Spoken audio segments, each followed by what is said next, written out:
Aaron with Quality Service again, here to help you out on how to drain your water heater, how to flush it, how to service it. It's recommended by the manufacturer to do this yearly. I would suggest at least yearly, sometimes every 6 months.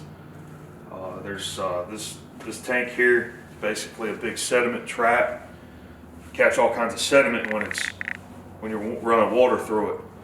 So you want to drain that sediment out of it. So today I'm going to show you how to do that real quick on how to do that. First thing we're going to do, we're going to want to shut our power off, turn the breaker off. So we're going to turn the breaker off, pull our disconnect out, turn the breaker off.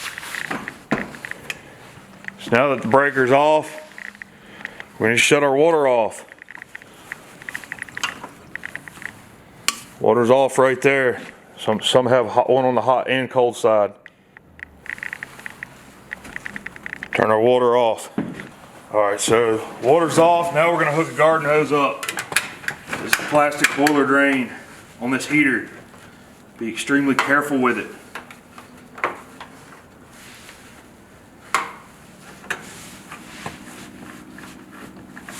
They cross thread extremely easy. That's how I know this heater came from a box store. Been cheapened. A good water heater is going to have a brass drain valve, so we're going to screw that on there. So our power's off, our water's off. We're going to screw that on there. We're going to make sure the end of this hose is outside or in a tub, some kind of drain that's not going to overflow or flood. We're going to open our boiler drain.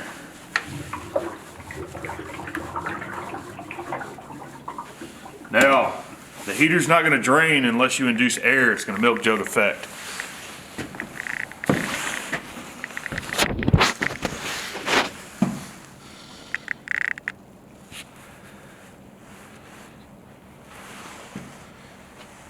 So we got our hose, we got our power off, we got our water off, we got our hose hooked up and the boiler drain open. We're going to induce air. We're going to take the TMP. You should hear it start draining. Gurgling, draining. So she's draining down now. We're going to go check the hose. We're going to double check that it's draining somewhere it should be. If you do not let air into the heater, the tank will not drain. Ran a lot of service calls over the years. People say I drained my water heater. We get out there, the water heater's not drained because they didn't let air in. It just milk jugged. So about quick as 30 minutes, 45 minutes, an hour, this thing will be totally drained out. We'll go over the process on how to refill it. So your water heater, we got the water heater drained all the way down now. We're going to reverse our process, same process backwards. We're going to close our drain valve. Close the drain valve on the water heater. We're going to close our TMP back for the time being.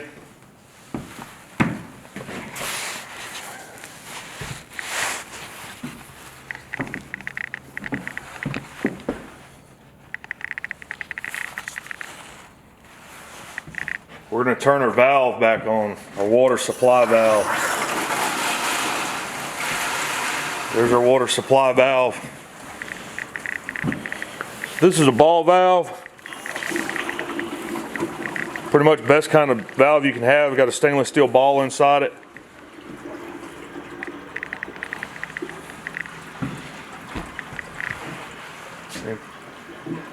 You turn that on.